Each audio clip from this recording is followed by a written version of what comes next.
Hi guys, स्वागत है आपका एक बार फिर से हमारे चैनल में। तो दोस्तों, महाराष्ट्र एमसीए सीईटी 2023 का एग्जामिनेशन डेट डिक्लेयर हो चुका है। 25 मार्च को 2023 को इसका एग्जामिनेशन होने वाला है। आप ये हो सकता है कि बढ़े, क्योंकि ज़्यादा चांसेस लग रहे हैं कि बढ़ेगा। ये मैं नेक्स्ट वीडियो में बात करूंगा कि क्या क्या रीजंस के चक्कर में मैं बोल रहा हूँ कि बढ़ने वाला है ये एग्जामिनेशन। लेकिन इसे आप फाइनल मत मानो। आप 25 को डेडलाइन समझ करके जो अभी से आप प्रिपेयर कर रहे हो थे, प्रिपरेशन कर रहे थे, सेम टू सेम उसी तरीके से अभी भी अपनी मेहनत को जारी रखो और ज़्यादा मेहनत बढ़ाने की कोशिश करो। तो पर 25 हमारा डेडलाइन है। उस अगर डेट बढ़ता है तो वो हमारे लिए बोनस डेज होगा। उसमें आप अच्छे से रिवीजन करना और अच्छे से प्रिपरेशन करना और अपनी मार्क्स को और बूस्ट करने की कोशिश करना, ताकि जो है आपको एक अच्छे कॉलेज में एडमिशन मिले। तो दोस्तों, मैंने एक प्लेलिस्ट स्टार्ट कर रखा हूँ कि 2023 में कैसे आपको प्रिपरेशन करनी है महाराष्ट्र के लिए। उसमें मैंने 2 वीडियोस डाल रखा है। एक आपको मैथ्स में किस तरीके से जो है आपको पढ़ाई करनी है, कौन कौन से टॉपिक्स को छोड़नी है। जो बहुत सारे बच्चे बोल रहे थे कि हमें मैथ्स में वीक है तो हमें क्या करनी चाहिए, तो ये वीडियो जाकर के जरूर देखो यार। वो वीडियो बहुत सही है, आपको जरूर कुछ ना कुछ फायदा करेगा वो देखने के बाद। तो आज की वीडियो में हम बात करेंगे कंप्यूटर कॉन्सेप्ट को कैसे हैंडल करना है, इसमें 40 आउट ऑफ 40 कैसे स्कोर करना है, क्योंकि ये एक इजी सब्जेक्ट है। आप सीएस बैकग्राउंड से हो, नॉन सीएस बैकग्राउंड से हो, डजेंट मैटर, दोनों के लिए एप्लीकेबल है। ये बहुत ज़्यादा टफ, मतलब कि कोडिंग वाले क्वेश्चंस, इतने डेटा स्ट्रक्चर एल्गोरिदम वाले क्वेश्चंस ऐसा कुछ नहीं आता है। मैं एक एमसीए का स्टूडेंट हूँ, फर्स्ट ईयर का, मैं भी एमसीए कर रहा हूँ। तो इतना तो मैं बता ही सकता हूँ कि कंप्यूटर में किस लेवल के क्वेश्चंस पूछे जाते हैं महाराष्ट्र सीईटी के एग्जामिनेशंस में, क्योंकि ये एक निमसेट से बहुत ही लो लेवल का एग्जाम है, बहुत ही मतलब इजी लेवल का एग्जाम है। तो आपको इसे क्रैक करना बहुत ही आसान है। और जो टॉपर्स की वीडियो मैंने डाल रखा है, वो मैथ्स में वीक थे, किस तरीके से जो उन्होंने मेहनत किए थे, आप जाकर के वो वीडियो जरूर देखो। प्लेलिस्ट बनी हुई है टॉपर्स पॉडकास्ट की, आपको जरूर कुछ ना कुछ बेनिफिट्स तो मिलेगा ही मिलेगा। तो दोस्तों, आगे बढ़ने से पहले मैं बता दूं कि हमारे बैचेस कंटिन्यूअस रनिंग चल रहे हैं। दिशा 2023, अगर आपने अभी तक वो बैच ज्वाइन नहीं किया तो यार सबसे पहले बैच ज्वाइन करो। उसमें आपको नोट्स मिलेंगे, फुल्ली गाइडेंस मिलेगा, कॉल सपोर्ट मिलेगा, सीनियर से गाइडेंस मिलेगा, कॉलेज का रिव्यू मिलेगा, और जो आपके नोट्स रहेंगे वो बहुत ही ज़्यादा सटीक रहेंगे। तो आपको बहुत ही सही रहेगा। आप उस बैच को अगर ज्वाइन करते हो, हमसे कनेक्ट होते हो, तो आपको प्लेसमेंट तक पूरी गाइडेंस मिलेगी। सो दोस्तों, चलिए हम आगे बढ़ते हैं।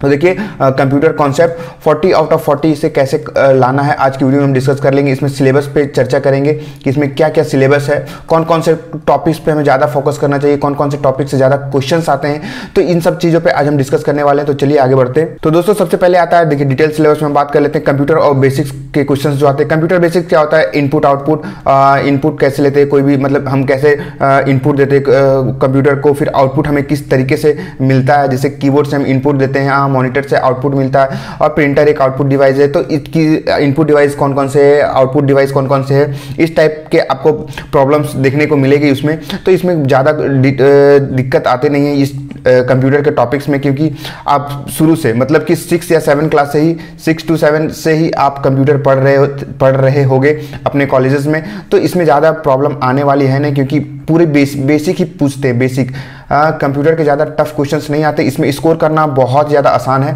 आपको आसान है, मतलब कि मैं बता नहीं रहा हूँ, मैं आपको सजेस्ट कर रहा हूँ कि कंप्यूटर में ही आप ज़्यादा से ज़्यादा मार्क्स उठा सकते हो और सही से उठा सकते हो। तो आपको ये करनी चाहिए। तो आप कंप्यूटर में आराम से मार्क्स उठा सकते हो, इसमें कोई दिक्कत वाली बात नहीं है। और जैसे जैसे मैं बताऊँगा, सिर्फ उसी को आप फॉलो करना, जो हमारे नोट्स है सिर्फ उसी में से पढ़ना, उसी में से क्वेश्चन आएंगे, श्योर शॉर्ट है।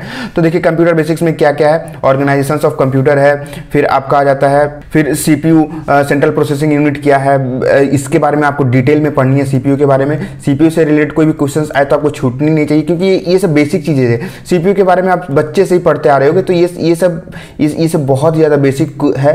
तो आप एक दिन में इस टॉपिक्स को कवर कर सकते हो। फिर स्ट्रक्चर ऑफ इंस्ट्रक्शन, सीपीयू कैसे काम करता है, आप ये देख लेना। फिर इनपुट आउटपुट डिवाइसेस क्या क्या होता है, जैसे कि मैंने यहाँ पे बताया था, सेम इनपुट आउटपुट डिवाइसेस क्या है। फिर कंप्यूटर मेमोरी, इस पर मैं एक लेक्चर्स लूँगा, एक पूरी डेडिकेटेड वीडियो मैं यूट्यूब पे भी डालूंगा, सारे के लिए ये अवेलेबल होगा। मैंने पिछले साल भी बताया था कंप्यूटर मेमोरी से रिलेटेड, इस पे मैं कुछ क्वेश्चंस भी करवाऊंगा। और कंप्यूटर मेमोरी होता क्या है, इसके लिए आप टेंशन मत लेना। SRAM DRAM वाले क्वेश्चंस आते हैं, फिर वोलेटाइल नॉन वोलेटाइल कौन क्या होता है, फिर रैम रोम में डिफरेंसेस क्या है, तो ये सब चीज़ें मैं कवर करवा दूंगा। इसके लिए आपको कोई टेंशन वाली बात है नहीं। फिर मेमोरी ऑर्गेनाइजेशन से आएगा, फिर बैकअप डिवाइसेस से आएगा, बैकअप में कौन कौन से डिवाइसेस हम यूज़ करते हैं, तो ये सब आपको वो जो नोट्स है उसमें दिए गए हैं, सिर्फ एक बार आप पढ़ लोगे तो वो कंप्लीट हो जाएगा आराम से, कोई दिक्कत वाली बात नहीं है इसमें।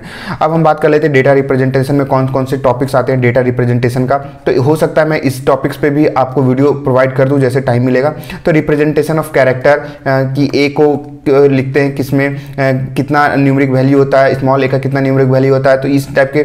और कंप्यूटर जो है 0 और 1 पे ही काम करता है, बाइनरी पे, तो बाइनरी कन्वर्सेशन वाला आएगा, फिर इंटीजर से फ्रैक्शन करने वाला आएगा, फिर देखिए बाइनरी एंड हेक्साडेसिमल रिप्रेजेंटेशन, फिर कन्वर्सन वाला क्वेश्चन आएगा, ऑक्टल से डेसिमल में कन्वर्ट करो, octal to decimal, decimal to octal, binary to octal, ये इस टाइप के क्वेश्चंस आपको देखने को मिलेंगे उसमें। तो ये कन्वर्सन वाला क्वेश्चन तो एक फिक्स है कि आएगा ही आएगा, तो आपको पूरी conversation binary to decimal, decimal to binary, octal to binary, octal to decimal, इस टाइप के कन्वर्सेशन वाले क्वेश्चंस को प्रैक्टिस करनी है। बार बार मैंने नोट्स में दे रखा है, तो इन सब को आपको अच्छे से देख करके जाना है।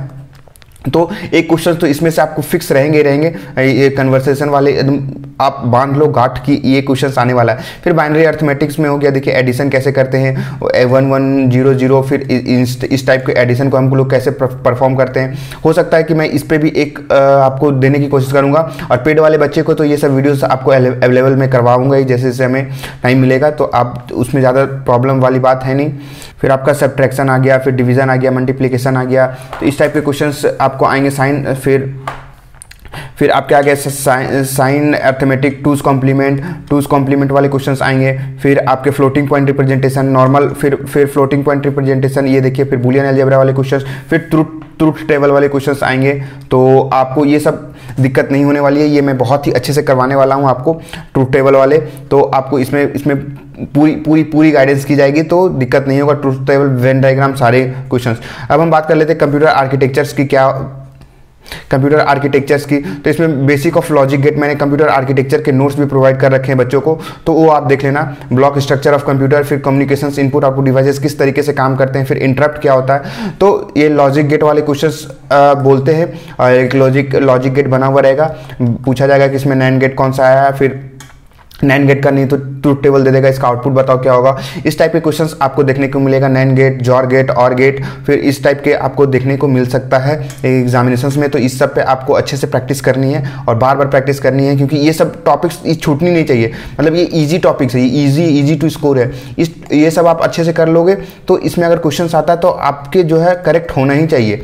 ऐसा नहीं कि आते के साथ, मतलब आता है आते हुए क्वेश्चन भी रॉन्ग कर जाओ, ऐसा बिल्कुल भी मत करना। ये सब से टॉपिक से आए तो आप जरूर सही करके ही आना। चलिए आगे बढ़ते हैं। कंप्यूटर लैंग्वेजेस के क्वेश्चंस आ गए।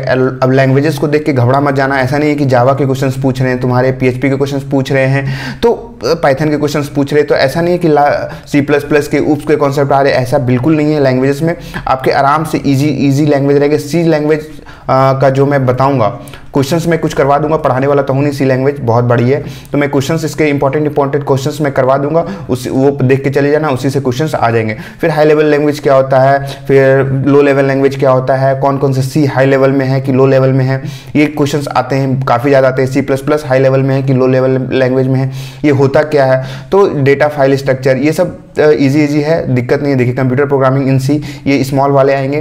डेटा क्या मतलब वेरिएबल्स क्या होता है, डेटा टाइप्स क्या होता है, इंटीजर कितने बाइट्स को लेता है, फ्लोट कितने बाइट्स को लेता है, तो इस टाइप के क्वेश्चंस आएंगे ज़्यादा। इसमें प्रोग्रामिंग इन सी में बहुत वास्ट टॉपिक्स नहीं आएंगे, बहुत इजी वाले आएंगे, तो दिक्कत नहीं है।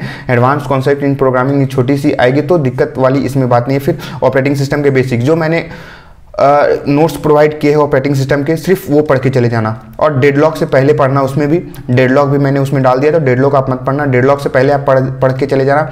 व्हाट इज ऑपरेटिंग सिस्टम क्या होती है, फिर multi programming, multi tasking, time sharing क्या होता है, कैसे काम करती है, जो कोई भी वर्क CPU से लेकर, CPU जब रनिंग प्रोसेस से लेकर के कैसे वो आप अपने आप जो CPU में किस तरीके से काम होता है, जैसे रैम में कोई डेटा है उसको CPU में जाना है, तो इस टाइप के क्वेश्चन कैसे काम करती है ये देख लेना एक बार। मैं ऑपरेटिंग सिस्टम में बेसिक वाला करवा दूंगा, कोई दिक्कत वाली बात है नहीं इसमें। ऑपरेटिंग सिस्टम आपका कंप्लीट मैं करवा दूंगा, सी का भी मैं करवा दूंगा। तो इसमें भी ज़्यादा है नहीं, तो आपको इसमें 20 में से 20 क्वेश्चंस करेक्ट करने हैं किसी भी तरीके से। अगर देखिए कंप्यूटर आपके 20 में से 20 करेक्ट हो गए तो आपको रीजनिंग और इंग्लिश में करेक्ट करना बहुत आसान हो जाएगा। रीजनिंग में भी ज़्यादा टफ क्वेश्चंस आने वाले हैं नहीं, मैं उसकी भी लेकर के आऊँगा कैसे आपको रीजनिंग को कवर करनी है। और इंग्लिश में तो लक है, मतलब लक बोले तो जिनकी पैसेज अच्छे से है आती है, जो इंग्लिश बैकग्राउंड से उनके लिए बहुत सही। इंग्लिश में तो कुछ ज़्यादा आपको करने की ज़रूरत है नहीं। तो दोस्तों ये रही कंप्यूटर से रिलेटेड। कंप्यूटर में बस आप इतना अगर कर लेते हो तो आपको 16 से 17 क्वेश्चंस तो करेक्ट होंगे ही होंगे, ये तो श्योर है।